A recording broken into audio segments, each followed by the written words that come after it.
They said it so casually, as if telling me not to bring a casserole, but their words landed like a slap. "Mom, we don't want you here for Christmas." And in that instant, every ribbon of love I'd threaded through the years unraveled around me.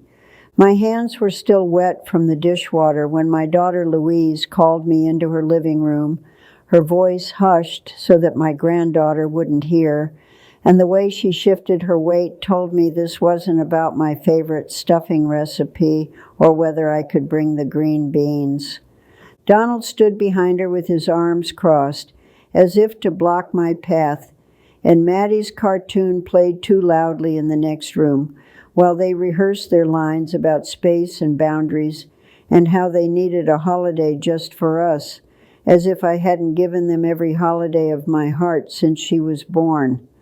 I smiled the way you do when your cheeks hurt and your throat feels too tight.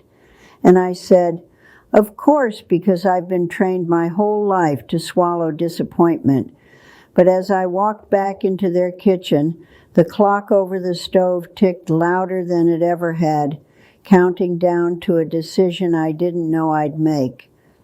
Before I tell you what I did next, please take a moment to subscribe so that you're the first to listen to these new stories as I post them here on the channel, and click the like button to show other moms with grown-up kids that we're all in this together. I remember the smell of Folgers coffee drifting from the old percolator I'd gifted them, and I remember drying my hands on a towel with little embroidered snowmen while my brain replayed that sentence, trying to soften it with context.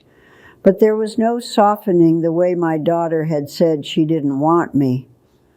The thought kept looping as I loaded my Camry's trunk with leftover pumpkin pie and the sweater Maddie had insisted I bring for our matching photos, and by the time I pulled away from their suburb north of San Diego, the anger that had been simmering on a low burn for years snapped into focus like a pilot light catching. To understand why that sentence became a turning point, you need to know how I found myself paying another family's mortgage at 67, stirring stews in someone else's kitchen, while my own home in El Cajon sat quiet and empty, save for my cat and the humming refrigerator. It started 5 years earlier, just after my husband Bill died, and Louise and Donald bought a new house, their eyes bigger than their budget, convinced that Donald's promotion would come through, and that the pink granite countertops were worth the stretch because real estate never goes down, words I can still hear in Donald's confident tone. They needed a co-signer because Donald's credit had a few late payments from his college days, and Louise had paused her paralegal job to care for newborn Maddie, and so they asked me to help, reminding me that I always talked about how important it was to build wealth through property, and I was flattered to be needed. The bank required my name on the deed and the note to satisfy their lending policy, and the mortgage officer at Wells Fargo explained that co-signing meant shared responsibility, not just a favor, but I trusted my daughter's promises more than any contract, and I signed on the dotted line, feeling like I was passing a torch. The first year went smoothly. Donald brought me coffee from Dunkin' when I came over to babysit. Louise and I looked at Home Depot paint swatches for Maddie's nursery, and I felt more alive caring for that baby than I had since Bill's last breath. Then Donald's promotion got delayed, and Louise's return to work stretched longer than planned because daycare costs in California could swallow a paycheck, and bills piled up like grocery receipts. And one day Louise called me near tears, asking if I could help with just one mortgage payment until they got caught up. I remember sitting at my kitchen table, the surface scarred from years of family dinners, Flipping through my checkbook ledger and thinking about Bill's life insurance and the savings we'd built by clipping coupons at Safeway and driving used cars, and I wrote that first extra check with the kind of love that believes things will balance out. It was 3 months later when just one became just one more, and then it became a routine, a direct transfer I'd set up through my Chase Online account every first of the month, my fingers hovering over the keyboard as I typed the amount and told myself it was temporary. Louise would hug me extra tight on those mornings and call me her angel, and Donald would text me a thumbs-up emoji followed by a picture of Maddie coloring. And I told myself that as long as the mortgage company kept stamping paid, my daughter's family would have stability, and that's what mattered. People on the outside assumed I was living my golden years, traveling with girlfriends or taking yoga classes. But the truth is, I spent most days at their house folding laundry that still smelled faintly of Downy and wiping tiny handprints off windows while my own hands grew stiff from early arthritis. The resentment came in whispers at first, a sideways comment from Louise about my old-fashioned views when I suggested they cut cable, Donald's eye roll when I offered to show him how to menu plan, and the time I found an unopened Mother's Day card in the trash, the envelope still sealed, my name unread. If you've ever been in a relationship where you ignore small slights because the love feels bigger, you'll understand how I kept telling myself that this too was what mothers did. We made things easier, we carried burdens, we swallowed our hurt. Months turned into years, and the numbers in my ledger told a story of thousands spent that could have padded my retirement. But the laughter I shared with Maddie when she climbed on my lap and asked me to read Goodnight Moon for the 1,000th time felt priceless. So I kept going. I tried to set boundaries once, telling Louise over coffee at Starbucks that I might need to cut back after a surprise medical bill. But she squeezed my hand and said she appreciated me and that they'd understand if I needed to skip a month. Then she added that Donald's parents were thinking about helping them instead, and something in me bristled at being replaced, even though I was the one considering stepping back. Then came last Thanksgiving when Donald's younger sister joked over dinner about how nice it must be to have a built-in ATM, not knowing I was in the kitchen doorway, my hands full of Pyrex casserole dishes while her words lodged in my chest like a bone. Louise laughed it off, but she didn't correct her, and later that night when I brought it up, she told me not to be so sensitive, that people were jealous of our close relationship, that I should be grateful to be so involved. That weekend, I found a series of Amazon boxes in their garage labeled returns, and opened one out of curiosity, only to find expensive sneakers and electronics they claimed to be too frugal to buy. Items they had purchased while calling me about the mortgage, and I sat there on the cold concrete floor, the smell of cardboard and gasoline around me, feeling foolish. Still, the idea of Maddie without a backyard broke my heart, so I put on a brave face and kept writing checks, telling myself I'd deal with the hurt when they were more stable. Then December rolled around, and Louise started avoiding me when I talked about Christmas plans, changing the subject, saying Donald's schedule was unpredictable. I chalked it up to stress until that afternoon, when she called me into the living room and said the words I'd never forget. "Mom, we don't want you here for Christmas," she said, avoiding my eyes, and explained they needed to start traditions with Donald's family, that Donald's mother wanted to host, that things felt too crowded when I was around, and the way she said it implied that my presence had become a burden. I stood there, my cheeks flushing hot and cold, thinking about the mortgage I had just paid for December, the gifts wrapped under my tree with Maddie's name on them, the plate of cookies I had set aside for Santa, and I realized the scales were never going to balance if I kept ignoring them. The ride home felt like driving through fog, even though the Southern California sky was clear, and somewhere along Interstate 8, I decided that my love was not a debit card they could swipe without acknowledging the balance. The first thing I did when I got home was pull out the mortgage documents from my file cabinet, the one Bill had built with his own hands, and that still smelled faintly of his sawdust. And I read through them with a highlighter, noting every clause about co-borrowers, default, and rights. I called my friend Mary, who had worked at a local title company, and we met at Panera, our conversation swirling around thick tomato soup and bread bowls, while she confirmed what I suspected, that because my name was on the deed, I had legal standing and could choose to pay or not pay.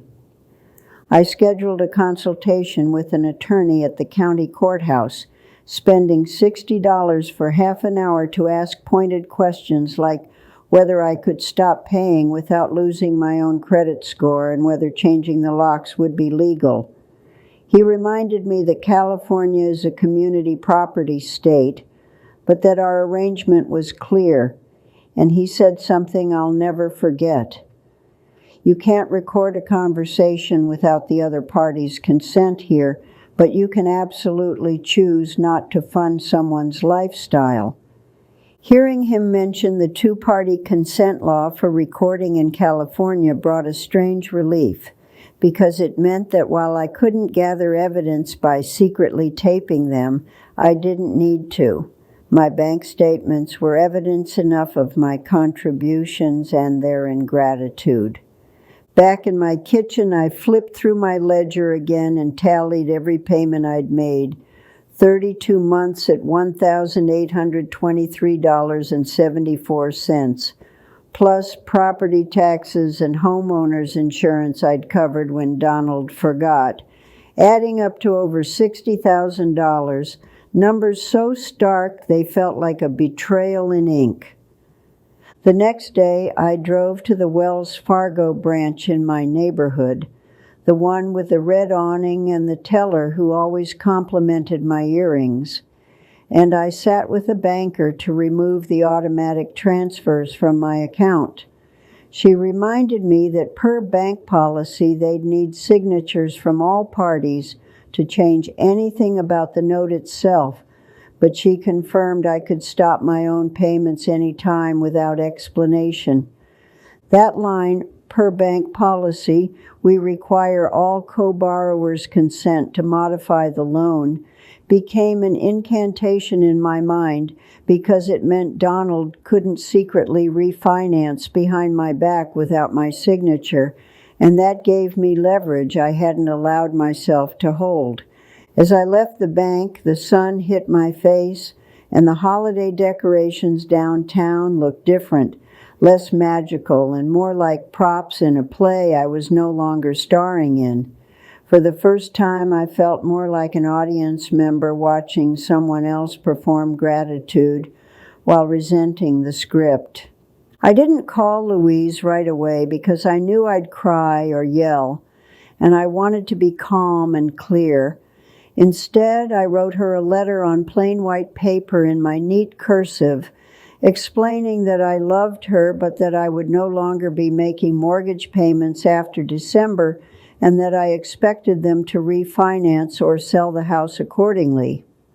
I included copies of the ledger entries for transparency and highlighted the totals, and I ended the letter with a line Bill used to say, "Respect isn't a loan you repay, it's the way you handle the money."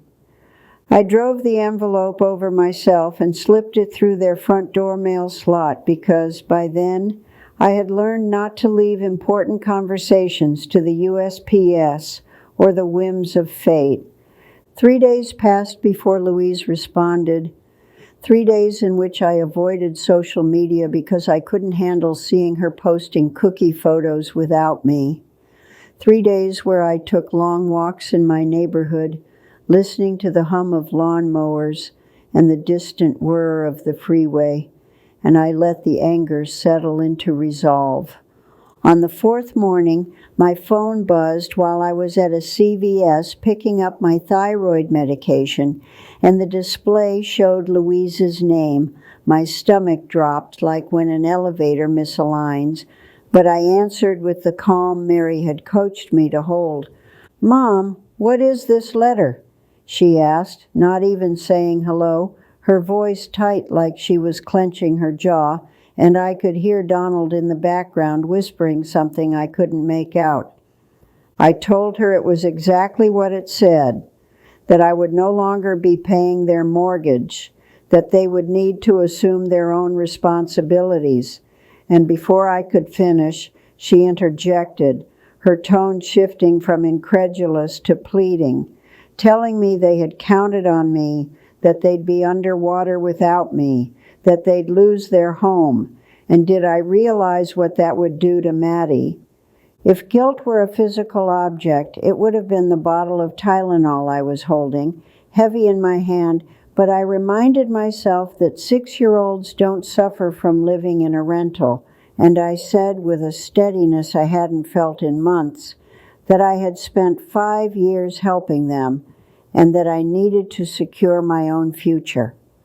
Donald grabbed the phone then, his voice louder and more aggressive, and he said something about how he'd always felt like the house was theirs alone, that I had no right to make these decisions without consulting them, to which I calmly responded that my name on the deed meant I did have that right.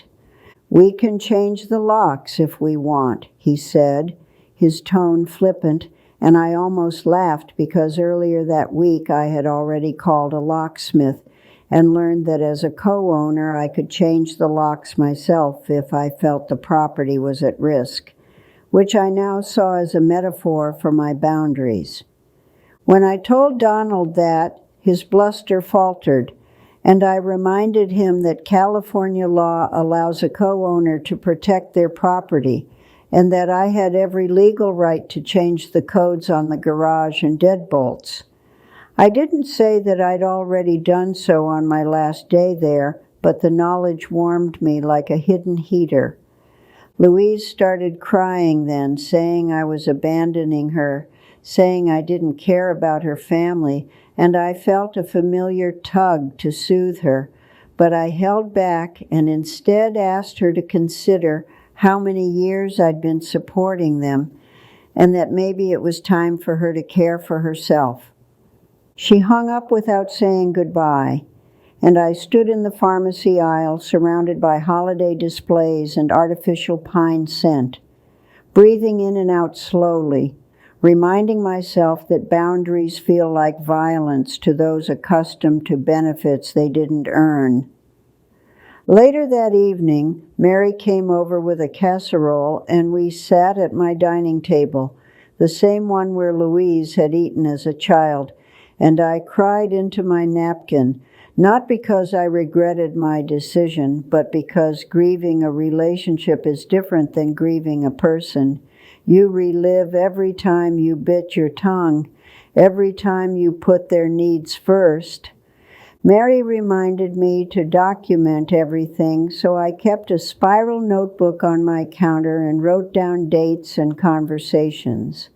And it felt like a ledger of emotional labor that finally had a paper trail.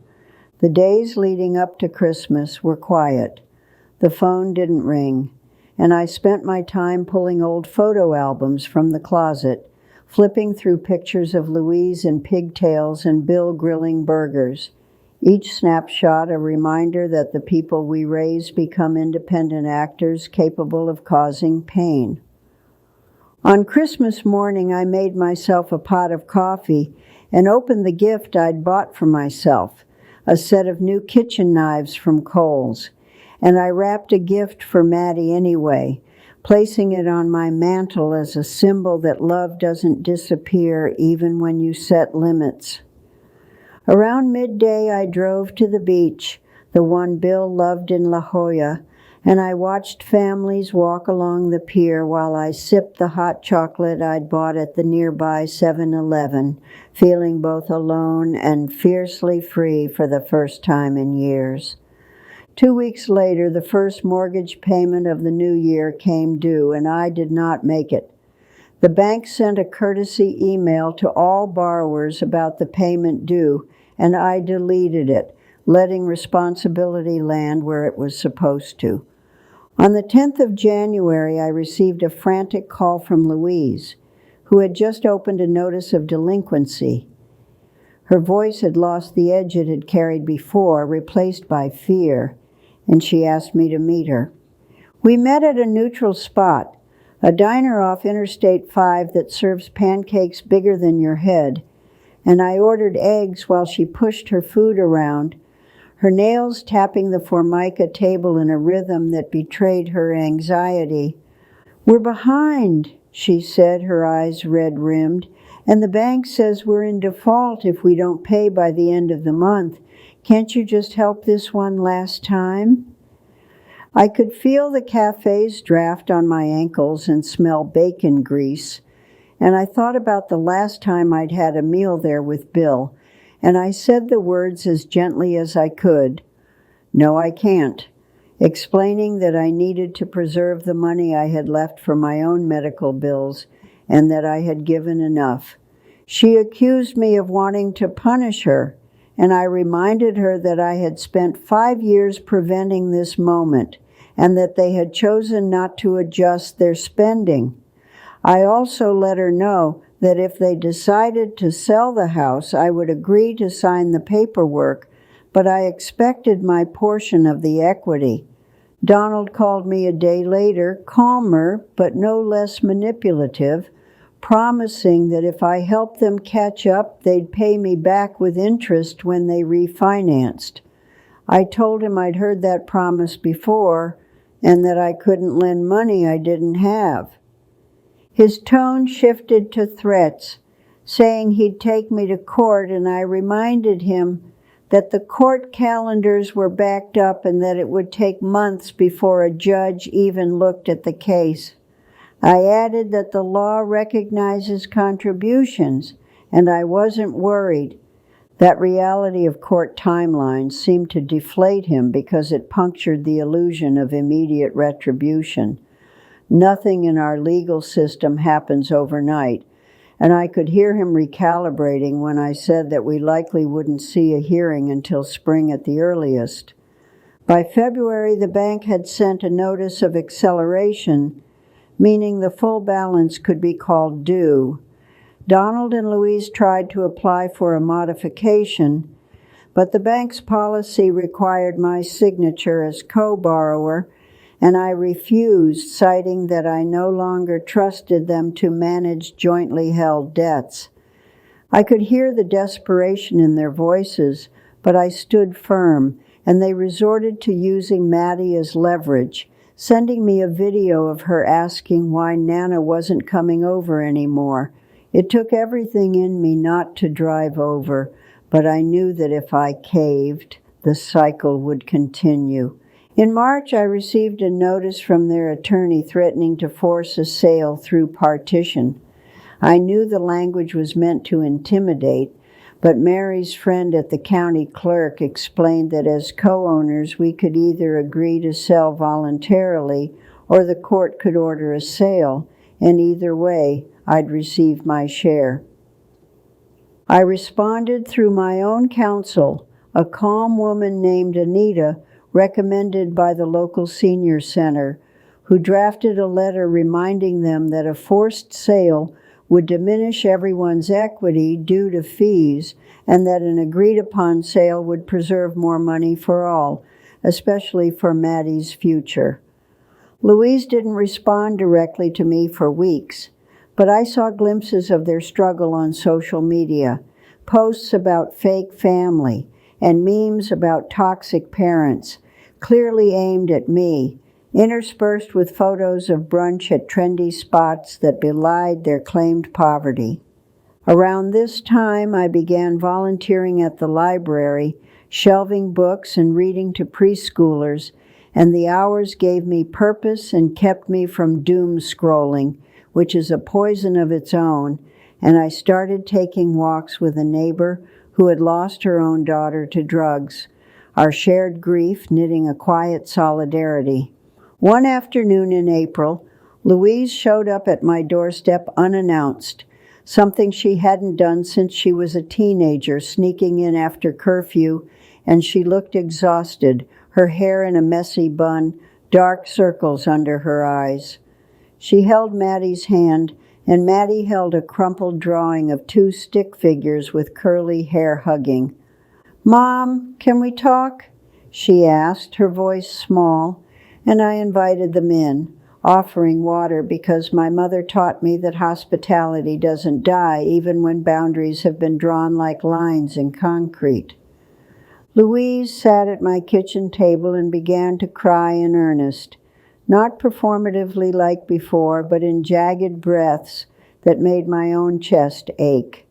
She admitted they were in foreclosure and had 30 days to vacate, that Donald had secretly tried to refinance with his parents co-signing, but the bank denied it due to my refusal, and that they were considering moving into an apartment.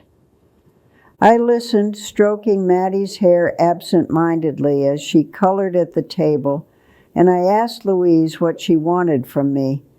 Not in sarcasm, but because clarity is the only cure for manipulation. She said she wanted to know if there was any way I'd reconsider.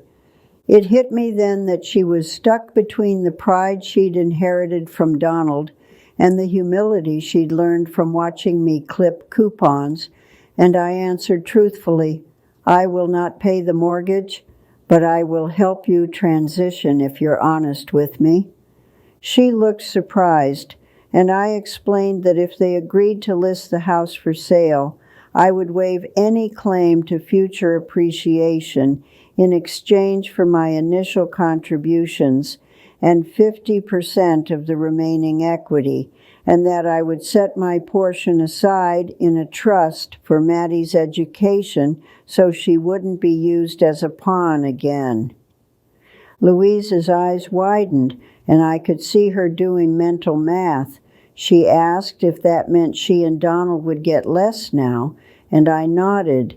She hesitated, then whispered that Donald wouldn't agree, and I replied that sometimes consequences force people to reconsider their positions. For the next week there was silence, and then Donald called. His tone resigned. He agreed to put the house on the market, and we met at a local realtor's office to sign listing papers together, the three of us sitting awkwardly in chairs with plastic armrests, the smell of carpet cleaner thick in the air.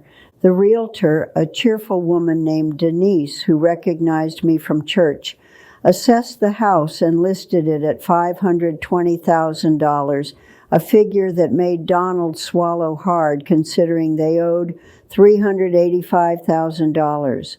She explained the process, the timeline, the typical 30-day escrow, and I nodded, having bought and sold property before. We spent the next month preparing the house for sale, and I felt a strange nostalgia pulling weeds in their front yard, painting baseboards with Louise like we had when she was 8, painting her room purple, and yet there was a relief in knowing this chapter would close. Donald tried to control the narrative, telling neighbors he and Louise were downsizing by choice, but the for sale sign with the word foreclosure in small print betrayed the truth, and the day of the open house I watched from my car as strangers toured my daughter's home, their voices carrying through open windows. An offer came in quickly for $535,000, and after closing costs and fees, the net proceeds were divided according to the attorney's agreement we'd signed. I received a cashier's check for $80,000, my initial contributions plus half the equity, and I drove straight to my credit union, depositing it into a trust account with Maddie's name on it. Walking out of the bank, the late afternoon sun warmed my shoulders, and I felt the weight of a mortgage I didn't own lift. It wasn't joy exactly, but a quiet validation that I'd made the right choice for my dignity and my granddaughter's future. Louise and Donald signed a lease on a 2-bedroom apartment closer to Donald's work, something they could have done 5 years ago, and though their voices remained strained on calls, there was a respect they hadn't offered before, as if they understood now that I was not an endless resource. Maddie still calls me Nana and still likes to spend Saturdays making pancakes, but now her visits are arranged by her parents rather than withheld or dangled. And though I no longer drop off checks, I drop off library books and art supplies, things that cost time more than money but show love just the same. People ask me if I regret cutting them off, and the answer is complicated. I regret that it had to happen, but I don't regret reclaiming my life and my resources, because dignity isn't something you mortgage for anyone, not even family. There are days when I miss the chaos of their house, the sound of Maddie's feet on their hardwood floors, the way Louise used to call me Mama when she needed help opening a jar. But there are more days now where I sit on my porch with a glass of iced tea and feel peace settle like evening dew. Sometimes I think about the moment Donald threatened to change the locks, and I smile because I ended up changing my own, figuratively and literally, ensuring that the people who enter my life respect the space they're in. Earlier this summer, I took a road trip with Mary up to Oregon, something I'd always wanted to do but felt guilty spending money on. We drove my old Camry through redwood forests, stopping at a Chevron to fill up and laughing like teenagers, and I realized how small my world had become when my days revolved around a mortgage I didn't own. We stopped at a roadside antique store, and I bought a set of vintage Pyrex bowls with sunflower patterns, not because I needed them, but because they made me happy. And I thought about how many times I'd placed my happiness last out of obligation. The trust I set up for Maddie earns a modest interest at Fidelity, and every quarter I receive a statement showing its growth, a tangible reminder that boundaries create space for investment, both financially and emotionally. Louise eventually found part-time work again at a local legal aid office, which not only supplemented their income, but exposed her to stories of people who'd been taken advantage of, and she confessed to me one afternoon over iced coffee from Dunkin' that she saw echoes of herself in those clients. Donald, always proud, took longer to adjust. He sold his beloved Ford F-150 for a used Honda Accord to lower their payments, and he rarely mentions the house anymore, choosing instead to focus on his job and his fantasy football league. One evening in September, he dropped Maddie off and lingered awkwardly on my porch, his baseball cap in his hands. He thanked me, not for the money, but for forcing them to face reality. And he said he hadn't realized how dependent they'd become until the safety net was gone. I nodded, accepting the apology without needing to punish him further, because sometimes revenge isn't about making someone suffer. It's about watching them finally take responsibility for themselves and finding that satisfying enough. During the autumn, when the court finally scheduled a follow-up hearing to close the partition case, we appeared via Zoom because the pandemic backlog had shifted procedures. The judge glanced at the file, noted the sale, and dismissed it in under 5 minutes. a quiet end to months of tension that had dominated our lives. The speed of that hearing contrasted sharply with how long it felt inside my body, and I realized that closure often arrives like that, quietly, without fanfare, while you're sitting in a dining chair with a cat on your lap and a mug of tea going cold beside you. I share this story not because I relish in my daughter's hardship, but because too many seniors trade their dignity for proximity to family, fearing that if they say no, they will be left alone. And I want you to know that setting boundaries can actually bring the right people closer. There will be people in the comments who say I should have sucked it up, that family is everything, that I shouldn't have risked losing Maddie, and to them I say, families should not be built on quiet exploitation. Love thrives on mutual respect, not silent sacrifice. If you're listening from a kitchen like mine with a clock ticking and a sink full of dishes, and you're swallowing down anger because you fear speaking up, I hope my story gives you permission to demand reciprocity and to recognize that you are not an ATM but a human being. There's a myth that mothers must be martyrs to be good, but I've learned that being a good mother sometimes means modeling self-respect, showing your children that love does not mean enabling, and that consequences teach more than words ever could. As for me, I spend my mornings walking through my neighborhood, breathing in the scent of jasmine and fresh-cut grass, and I spend my evenings knitting blankets for the local hospital, my fingers moving with the same care that once wrote checks, now creating warmth for strangers who will never know my name. Maddie turned 7 last month, and I took her to a matinee at the AMC. We shared popcorn and whisper-laughed in the dark, and afterwards she hugged me and said, "I love you, Nana," in that earnest way children have before they learn conditions, and I felt my chest fill with something vast and true. At the end of this story, I still live in my modest ranch-style house with the avocado tree Bill planted, and I still miss him every day.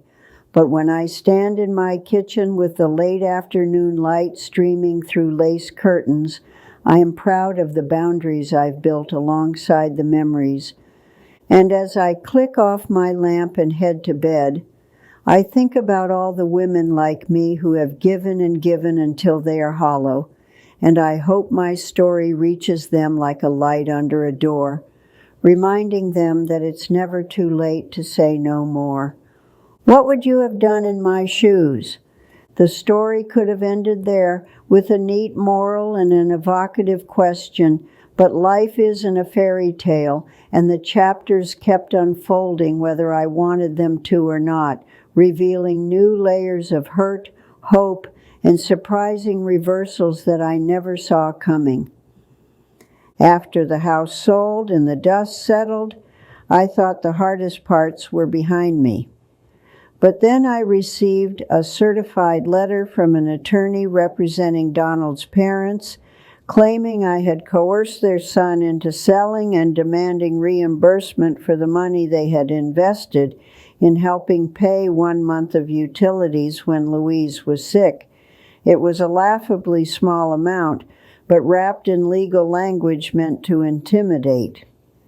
I sat at my kitchen table, letter opener in hand, reading the words unjust enrichment and intent to pursue civil damages, and my mind ping-ponged between anger and disbelief until I remembered Anita's calm voice, explaining how people sometimes lash out when they feel cornered.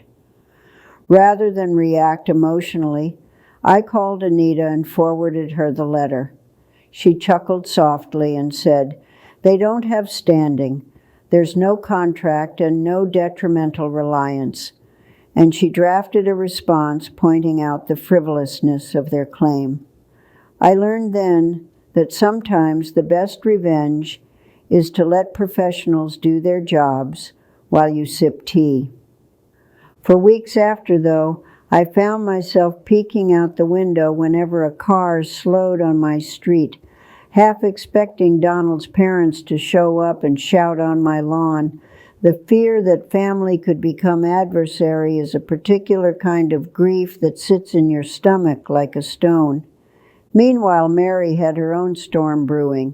Her son, who lived in Phoenix, had convinced her to co-sign on an auto loan for a new Toyota Camry because his credit was almost there. And when he missed 2 payments, the lender called Mary instead, threatening repossession and legal action unless she covered the arrears. We sat across from each other at our favorite booth at Cracker Barrel, the walls adorned with old license plates and antique farm tools, and she confided that she didn't want to enable him, but also didn't want his car to be towed from his apartment complex. I told her about the phrase I'd learned from Anita: being responsible doesn't mean being exploited, and we discussed how to help without repeating patterns. Mary decided to pay the 2 months and then insisted her son refinance with his own bank, and she set up a formal repayment schedule with him, complete with a simple promissory note they both signed. It felt odd to her to put things in writing with family, but she said seeing my ledger had inspired her to create her own paper trail. Around that same time, Louise invited me to attend Maddie's dance recital at her new elementary school. I was nervous, unsure if the invite was genuine or a trap, but Mary encouraged me to go, reminding me that relationships can heal in micro moments if we allow them to breathe. The recital was in a multi-purpose room decorated with paper snowflakes, the scent of cafeteria pizza lingering in the air, and when Maddie spotted me from the stage, her face lit up like a string of fairy lights. Louise sat beside me, our shoulders not touching but not tense, and she whispered, "Thank you for coming," without any qualifiers. After the recital, Donald's mother, who had once said she could do Thanksgiving better than anyone, approached me with a tight smile. She muttered something about bygones and then asked if I'd mind explaining how to set up a trust for grandchildren because she had heard about what I'd done for Maddie. It struck me how quickly people pivot from enemy to student when there's money or knowledge involved, and while part of me wanted to turn on my heel, another part of me recognized that withholding information would not make my life richer. So I gave her Anita's card and suggested she speak with a professional. As spring turned into summer, I realized how many parts of my life had been on hold while I focused on Louise and Donald's crisis. My own health appointments had been postponed, my garden had grown wild, and my quilting group at the community center had started referring to me as MIA Sally. I scheduled a physical with Dr. Nguyen at the local clinic, and he gently chided me for neglecting my blood pressure medication. We laughed when he used the blood pressure cuff and joked about how mothers always put themselves last. And he reminded me that caring for myself was not selfish but necessary. I spent evenings kneeling in my garden, hands deep in the soil, pulling out weeds that had taken over.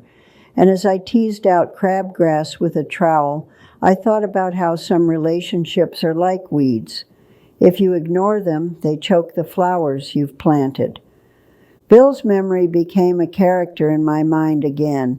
I started talking to his photograph on the mantel, telling him about the latest bank statement from Fidelity, the way Maddie had lost her first tooth, and how Mary and I had taken up line dancing at the VFW on Fridays.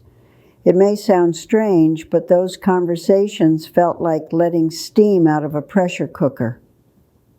There were nights, though, when anger resurfaced unexpectedly, like when I saw Louise post a picture of her new iPhone on Facebook just months after moving into a cheaper apartment.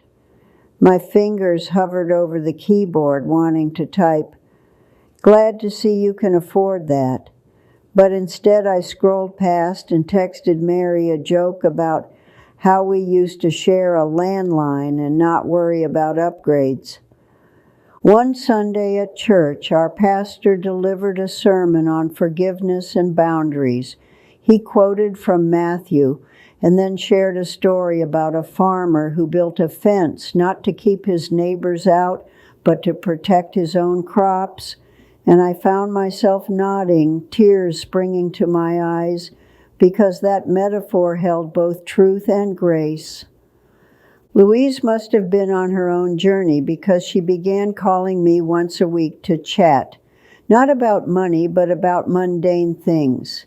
Maddie's science project, a recipe she'd tried, the ants invading their kitchen. We laughed about how she finally understood why I had always kept a bottle of vinegar under my sink. During one of those calls, she apologized again, this time in a different key. She didn't mention the house or the mortgage. She didn't justify her behavior. She simply said she was sorry for taking me for granted and that she realized she had been living beyond her means to keep up with friends who posted their lives on Instagram. We were both quiet for a moment, the static on the line filling the space, and then she asked if I'd go with her to a financial literacy workshop offered through the local YMCA. I agreed, partly because I wanted to support her, and partly because I too could benefit from a refresher on budgeting and retirement. The workshop was held in a room with fluorescent lights and folding chairs, and the instructor, a woman named Carla from a credit counseling nonprofit, walked us through the difference between secured and unsecured debt, the importance of emergency funds, and how to read a credit report.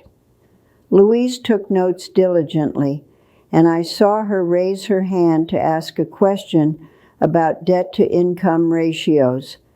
It was there that we learned about the snowball method for paying off credit cards and how negotiating interest rates could save you thousands.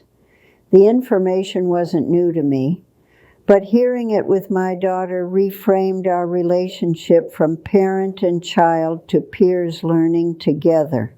After the workshop, we grabbed salads at a nearby Panera, and as we sat across from each other tearing into baguettes, Louise told me she and Donald had cut up their store credit cards and had started using an envelope system to manage weekly groceries and gas.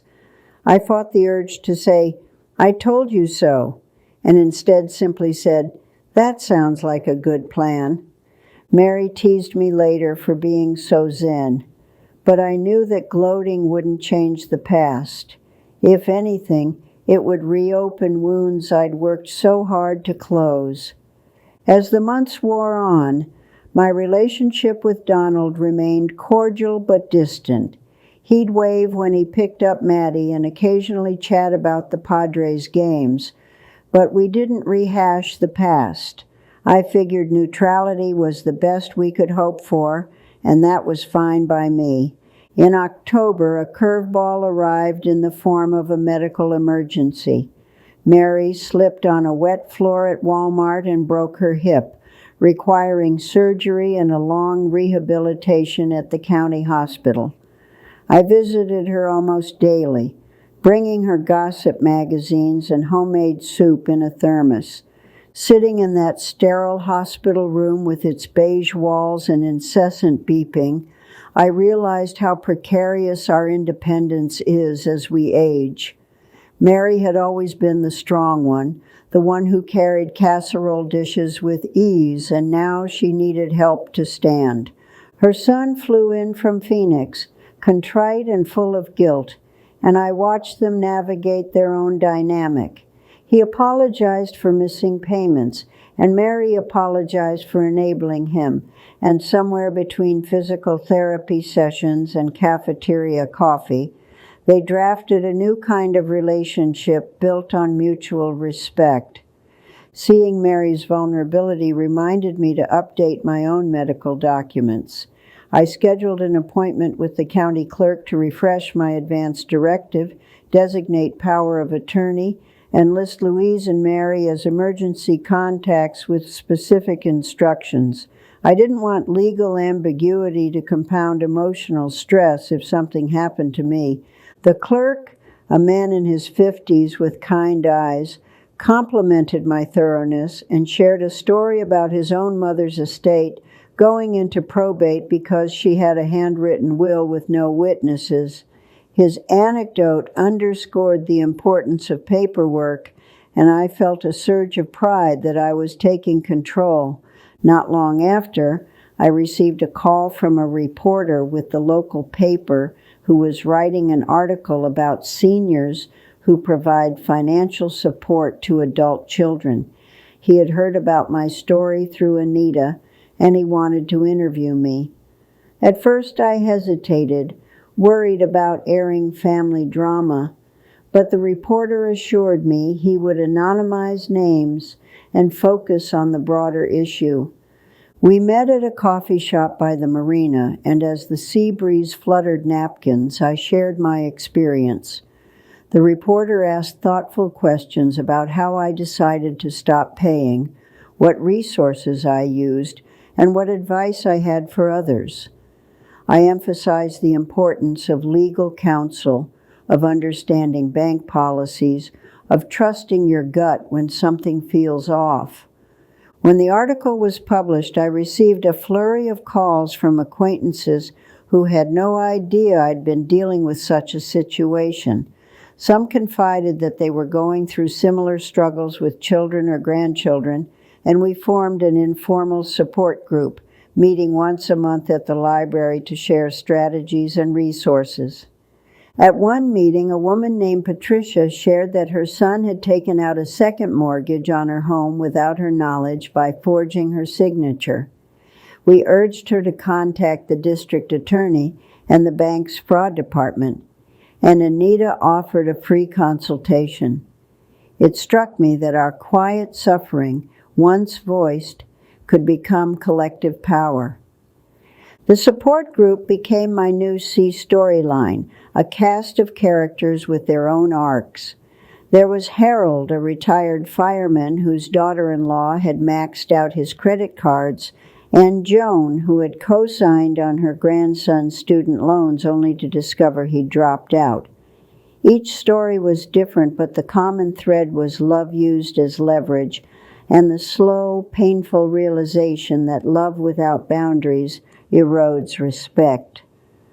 We invited a representative from AARP to speak about elder financial abuse, and she brought pamphlets and sample scripts for saying no with compassion. One line stuck with me.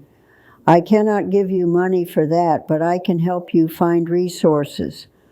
I practiced that line in my head as Louise and Donald occasionally tested my resolve with smaller requests, an urgent need for gas money when their car broke down, a request for help with Maddie's gymnastics fees. Sometimes I contributed, but often I guided them to community resources, credit unions, or sliding scale programs, insisting they learn to navigate support systems. Around Thanksgiving, Louise invited me to their apartment for dinner. She and Donald had purchased a small turkey from Walmart, and Maddie had made place cards out of construction paper. The apartment was tidy and smelled of sage and bread, and there was no granite countertop in sight, but there was warmth. As we sat around a second-hand table, I felt a different kind of gratitude, not for material things, but for the resilience of relationships that bend and crack, but do not always break. We held hands, said Grace, and when it came time for everyone to share something they were thankful for, Louise looked at me and said, "I'm thankful for second chances and for my mom teaching me the difference between help and a handout." I swallowed the lump in my throat, looked at Donald, and saw him nod. He didn't say much, but his eyes softened, and that was enough. December brought new challenges. My furnace gave out during a cold snap, and the technician from Home Depot's service partner quoted me more than I'd anticipated. I had to dip into my emergency fund to cover the repair, a reminder that my own finances still required attention. When the repairman finished, he showed me the broken part and explained how my model had been under a quiet recall. He suggested I call the manufacturer for a reimbursement, and I did, spending 45 minutes on hold listening to holiday music before speaking with a representative who, after verifying my serial number, agreed to mail a reimbursement check within 6 to 8 weeks. Waiting on hold for that long gave me time to reflect on how often I'd waited on figurative holds with Louise and Donald, hoping they'd repay a debt or respect a boundary. The difference was that this time there was a defined process, an end time, a resolution in writing. In early January, a fellow support group member named Harold mentioned he was going to an estate planning seminar at the local university extension, and he invited me along. I learned about revocable living trusts, payable on death designations, and the importance of regularly updating beneficiaries on retirement accounts. I realized that though I had set up a trust for Maddie, my own estate plan needed refreshing. I scheduled a meeting with a financial advisor at Edward Jones, a middle-aged woman named Melissa who spoke in plain English about the difference between mutual funds and annuities. She praised my caution and recommended a balanced portfolio that would provide steady income without undue risk. For the first time in years, I felt like my money was working for me rather than for someone else. During this time, my neighbor's teenage son mowed my lawn every other week, refusing payment because I had baked him cookies when he was sick. I insisted on paying him at least $20 in cash, slipping the bill into his pocket like my grandmother used to slip us candy, and he blushed, saying his parents would kill him if he took it. I smiled, thinking about how generosity can be taught and accepted without being exploited. In February, Louise announced that she and Donald were considering buying a small condo in a more affordable city 2 hours east. They had pre-qualified with a credit union and were looking at units built in the 1990s. She asked if I would visit one with them to give my opinion on the neighborhood. Driving out on a Saturday morning, I felt a mix of déjà vu and cautious optimism. The complex was modest but well-maintained, with a pool in the center and mature trees along the parking lot. The unit itself had beige carpet and popcorn ceilings, nothing fancy but livable. Louise asked my thoughts, and I told her it seemed like a practical choice, but I cautioned them to read every line of the HOA agreement. Donald nodded, and I noticed he had a binder with printed documents, highlighter marks, and sticky notes, a small but significant sign of growth. On the drive back, Louise confided that they'd saved enough for a down payment because they had drastically cut back on discretionary spending. No more spur-of-the-moment trips to the San Diego Zoo, no more monthly subscription boxes, no more new gadgets every year. She said living within their means felt less glamorous but more peaceful. We stopped at an In-N-Out burger for lunch, and as we ate by the window, Louise looked at me and said, "I know we still have a long way to go, but I'm proud of us for learning." Hearing her say she was proud of herself rather than defensive or entitled felt like a full-circle moment. I realized that my initial act of revenge by stopping the mortgage payments had evolved into something deeper than vengeance. It had become a catalyst for growth. Back in my own life, I finally tackled the box of Bill's belongings I'd stored in the attic after his funeral. I spent a rainy afternoon sifting through his old army uniforms, love letters he had written me when he was stationed in Germany, and photographs of him holding baby Louise. Each item was a time capsule, a tether to the man who had taught me the value of hard work and quiet strength.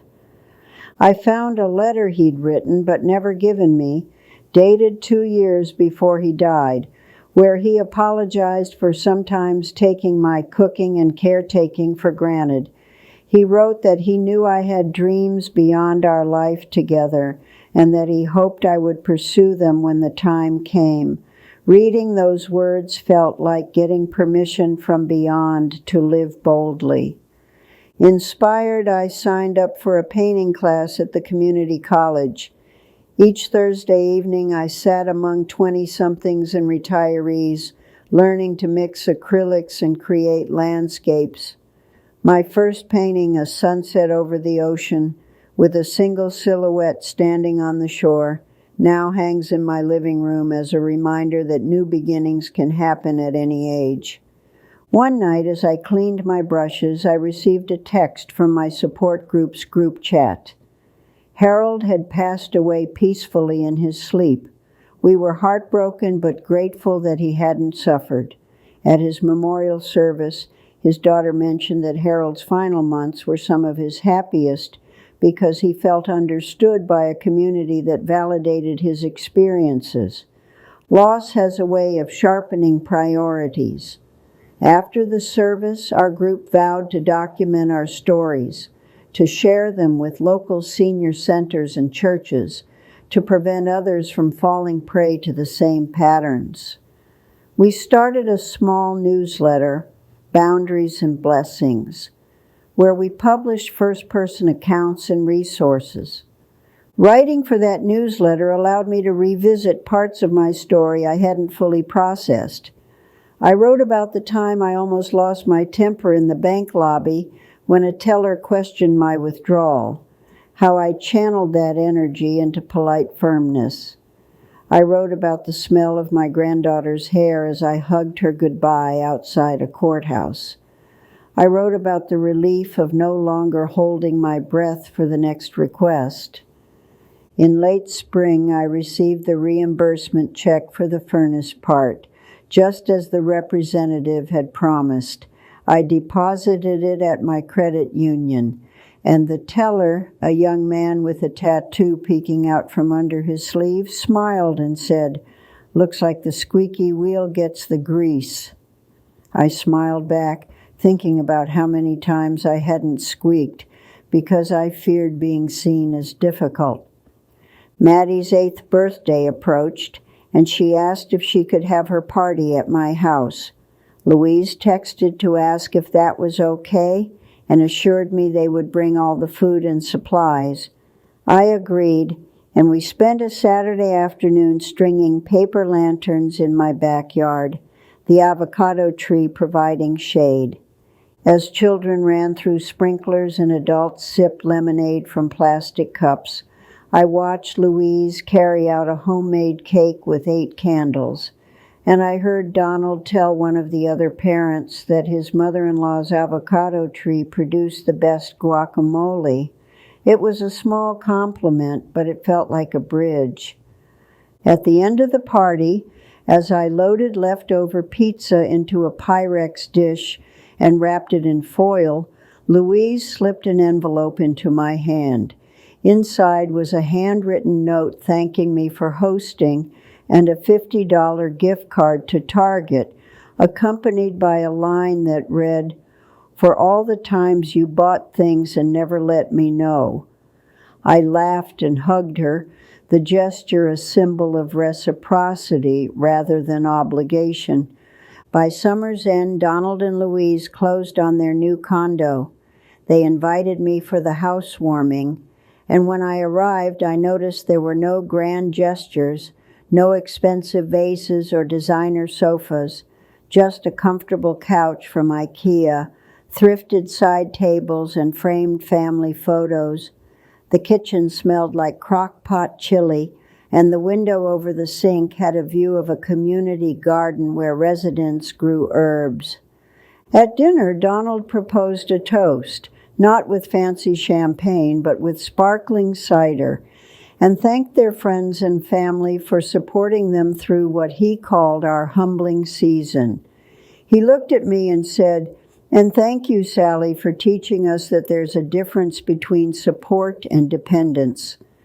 The toast ended with clinking glasses and laughter, and I felt a warmth spread through me that wasn't just from the chili. It was the warmth of redemption, of a story that had started with resentment and ended with accountability and growth. As I drove home that evening, a light rain tapped my windshield, and I thought about the thousands of words I'd written in ledgers, letters, and newsletters. I thought about the countless cups of coffee I'd poured while puzzling over bank statements. I thought about the love and frustration that intertwined like yarn in a messy skein. There were still unresolved threads: Mary's recovery, my own health, the support group's mission, but the central narrative felt settled. I no longer framed my story as revenge, but as reclamation of my dignity and a lesson in boundaries that resonated far beyond my family. If you're still listening, hours into my story, perhaps drinking cold coffee because you couldn't tear yourself away, I hope you see yourself in these twists and know that your voice matters. You have the right to set limits, to demand respect, and to build a life that honors your sacrifices without erasing your needs. As for me, I continue to learn. I've started a small herb garden on my windowsill. I signed up for a water aerobics class through Silver Sneakers, and I'm planning a trip next year to visit the Grand Canyon with Mary once she can walk without a cane. Our world expands when we stop funneling our energy into black holes of entitlement. On the first of each month, when my calendar used to have a reminder to transfer money, I now have a reminder to transfer self-love, whether that means buying a new book from Barnes & Noble, scheduling a massage, or simply sitting in my rocking chair with a cup of Folgers watching the sunset. If you're tempted to think this is a story about a mean old woman who punished her daughter, I invite you to revisit the ledger. This is a story about a woman who learned to say no after decades of yes, who chose to face the storm rather than patch the roof with Band-Aids, who decided that the highest form of love is teaching someone how to stand without leaning on you until you collapse. What would you have done in my shoes, with your bank account dwindling and your sense of worth tied to a child who saw you as a line item? Would you have kept paying to avoid conflict, or would you have drawn a line like I did? I'd love to hear in the comments. Tell me where you're listening from and how you've navigated similar storms. Long before any of this unfolded, when Louise was just a toddler and Bill and I were still renting a small house near Balboa Park, he would come home from his job at the factory with grease under his nails and stories about union negotiations, and we'd sit at our yellow Formica table after dinner, talking about savings accounts and the future between sips of iced tea while Louise colored at our feet. Bill used to say that compound interest was the closest thing to magic most people would ever experience, and he'd show me the tables in the back of our checkbook register that listed how much $100 would grow over 20 years if we added $10 every month, and we dreamed about vacations to Yellowstone that we never took because life got busy. Even back then, Louise had expensive tastes for a little girl. We still laugh about the time she cried in Kmart because she wanted the cereal with the cartoon character, even though the generic tasted the same. And Bill and I would glance at each other over her head and wonder how much of our frugality would rub off on her. The day Bill had his heart attack, I was in the garden cutting roses, the scent of petals and soil filling the air, And when the phone rang with a number I didn't recognize, I almost didn't answer. The voice on the other end was a nurse, and the hum of hospital machinery and the antiseptic smell that clung to my clothes for days after are seared into my memory like a brand. His funeral was held in a small chapel with wooden pews and sunlight streaming through stained glass, and I remember Louise gripping my hand so tightly my fingers went numb. I still see the casserole dishes lined up on our counter afterwards, the whisper of polyester dresses, and the clink of Pyrex lids punctuating hushed condolences. In the months that followed, I discovered documents Bill had tucked away in a metal file box, insurance policies, a life insurance check with my name on it, and a small retirement account at Fidelity that required navigating beneficiary forms and customer service phone trees. Those calls taught me patience and the importance of asking questions about fees and options. I also had to visit the county recorder to retitle our house solely into my name, and the clerk at the window wore thick glasses and spoke in a monotone as she stamped my papers, the sound echoing in the high-ceilinged room. The seriousness of those stamps made me feel both widowed and newly in charge. There was a time, 2 years after Bill passed, when I considered selling my own house and moving closer to Louise and Donald, but something about uprooting myself felt wrong, like transplanting a mature tree late in its life. My neighbors had become family, the grocery store clerks knew my name, and the avocado tree in my yard had weathered more storms than any of us. To cope with my grief, I joined a support group at church where we sat in a circle and shared memories of loved ones, Kleenex boxes passing like offering plates, and that's where I met Mary. She was grieving the loss of her husband to cancer, and our shared pain became the soil from which our friendship grew. Mary once told me over coffee that she had lent her daughter money to start a catering business, only to watch the daughter buy designer handbags and take vacations instead, and her pain mirrored mine, even though our circumstances differed. Her lesson to me was that love without boundaries becomes resentment. She likened boundaries to fences on a ranch, built not to keep loved ones out, but to keep livestock safe, and that image stuck with me, reminding me that my role wasn't to deny Louise care, but to ensure we both thrived on our own sides of the fence. On evenings when the house felt too quiet, I would pull out old VHS tapes and slide them into the VCR, the whir of the machine like a heartbeat, and I'd watch Bill bouncing a baby Louise on his knee at the San Diego Zoo or blowing out candles on his 42nd birthday. The colors faded, but the love vibrant.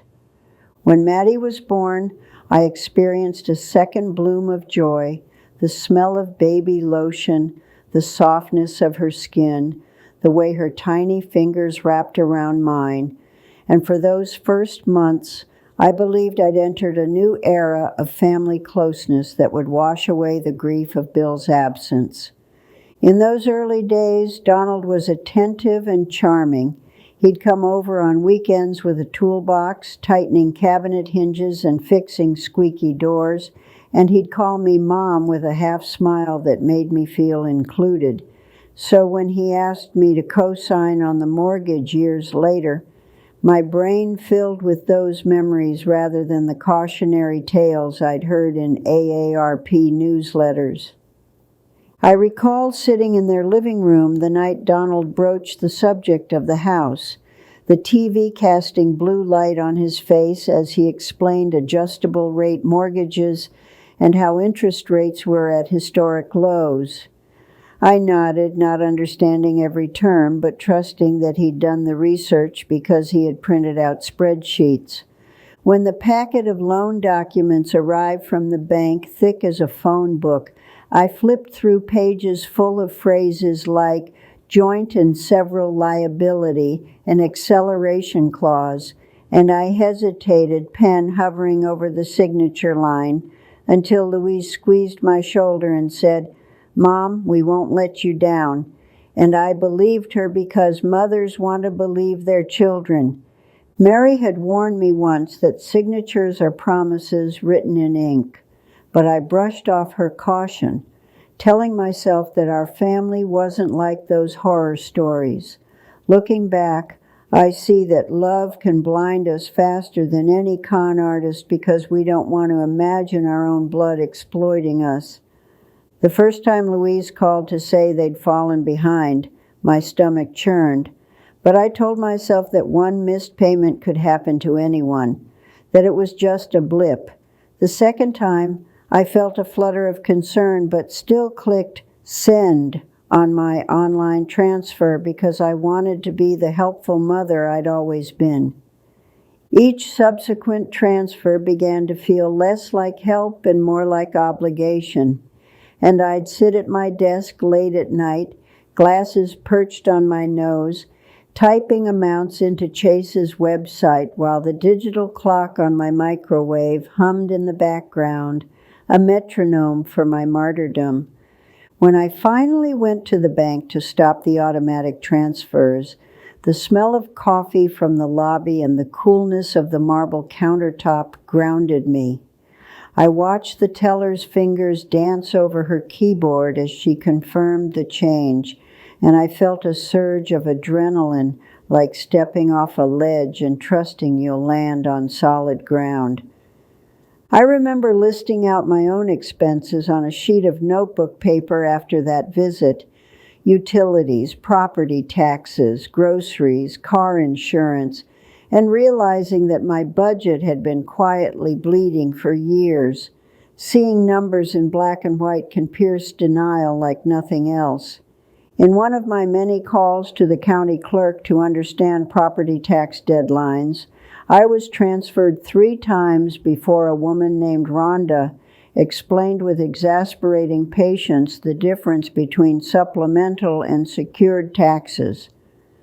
I scribbled notes furiously, realizing how much there is to learn in a system that seems designed to confuse. At night, I'd lie in bed staring at the ceiling fan, my mind pinging from fear to anger to resolve. The tick of the clock on my dresser grew louder, and I'd imagine its hand sweeping away my patience with each second. Sometimes I'd pick up my phone and scroll through legal forums until my eyes burned, searching for reassurance that I wasn't the villain for saying no. Mary would often wake at similar hours, and we'd exchange text messages filled with exhaustion and humor. Once she sent me a photo of her cat, sitting on a pile of unpaid bills with the caption, "Financial Advisor," and I laughed out loud in the dark, grateful for the connection. The day of our first court hearing for the partition, I wore a navy dress Bill had always liked and clutched a folder full of documents. And as I sat on the hard wooden bench, I noticed the polished shoes of the attorneys, the stern portrait of a former judge on the wall, and the scent of old paper and polished wood. The formality of the setting contrasted with the messy emotions I carried inside.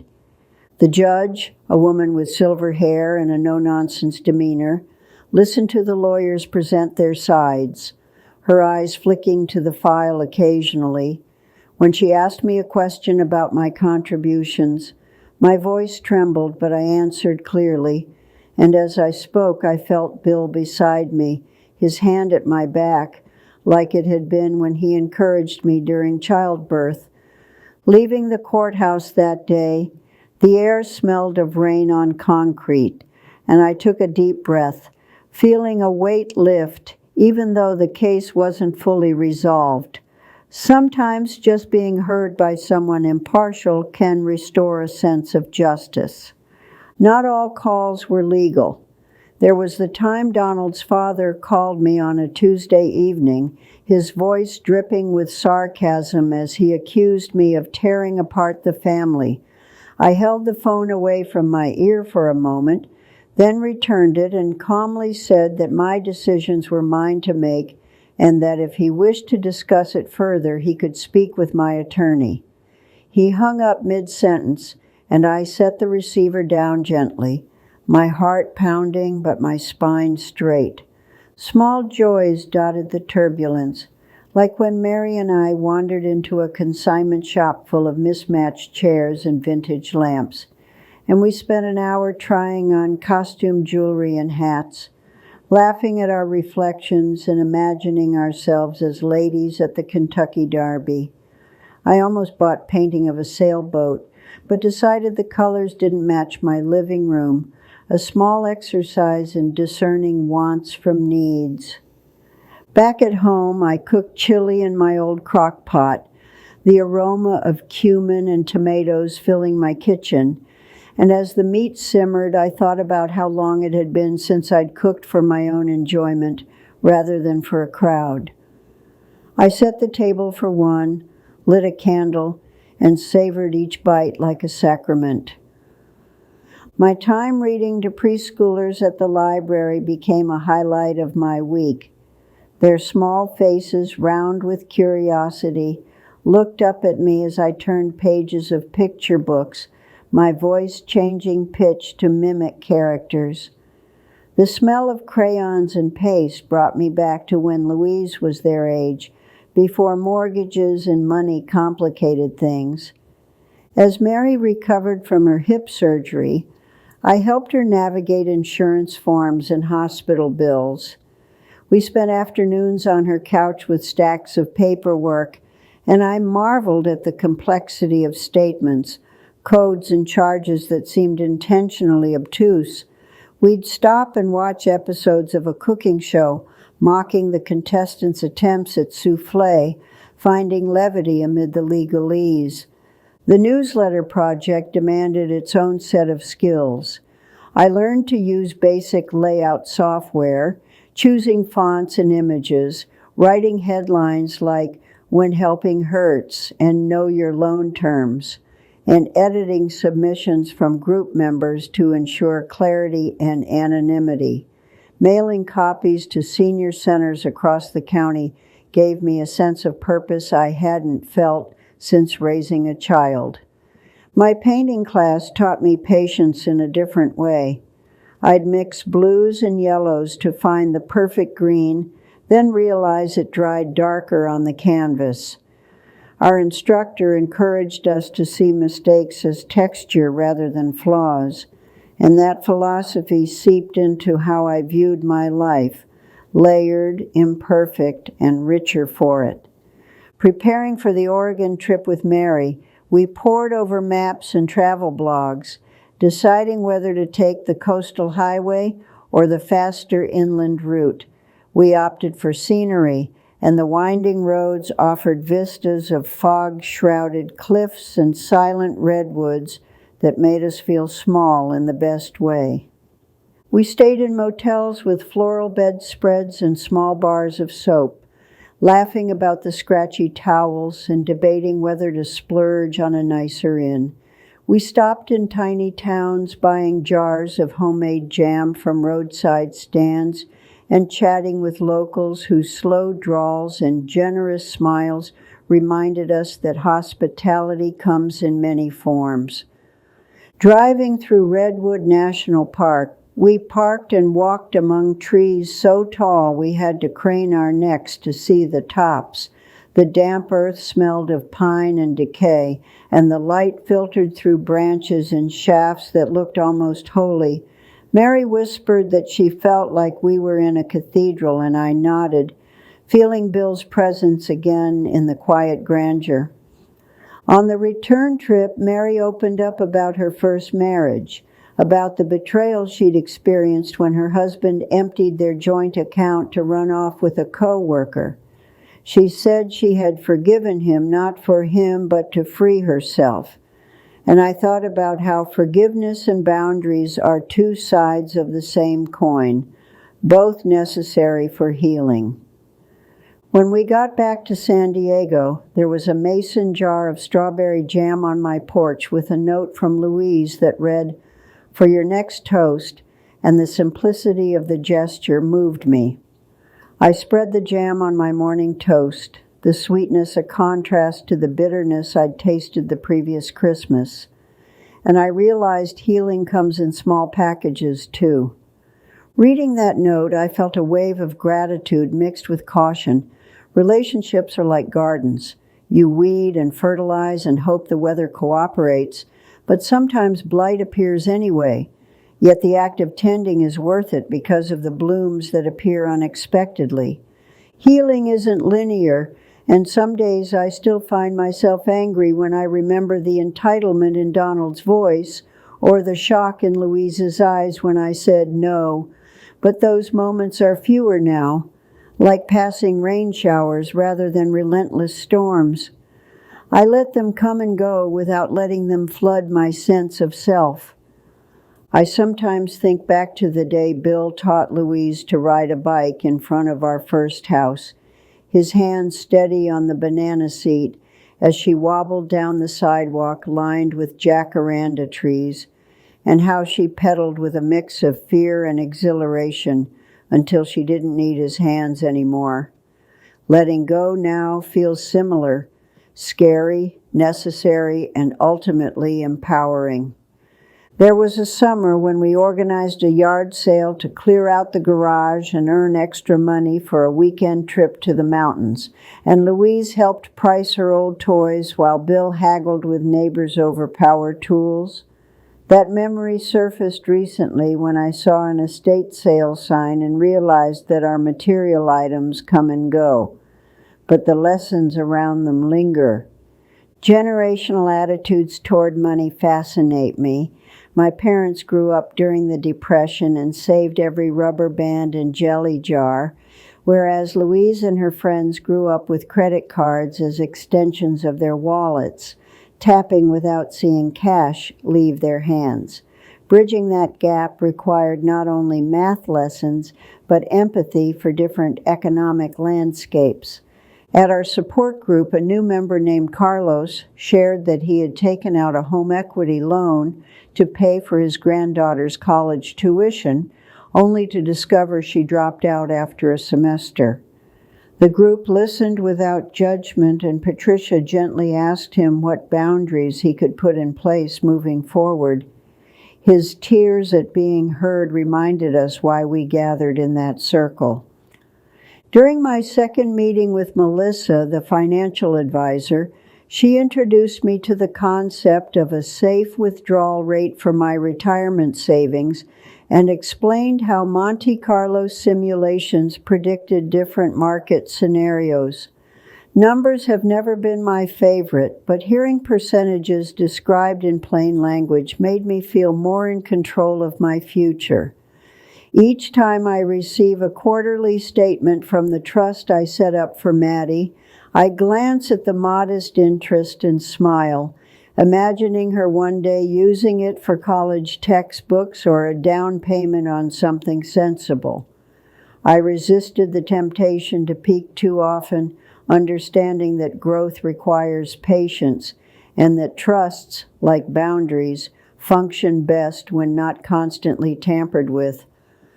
Last Sunday, Louise and Maddie came over to bake cookies, and as we measured flour and cracked eggs, flour dust floating in the sunlight, I noticed how Maddie now insists on reading the recipe herself, sounding out words and correcting me when I miscounted cups. Seeing her assert independence in small ways warmed me, and I refrained from stepping in unless she asked for help. Sometimes I open Bill's old closet and press my face into his worn denim jacket, inhaling the faint smell of cedar and engine oil that lingers after all these years, and I allow myself a moment of nostalgia before closing the door gently and returning to the present where my life, though altered, is still rich.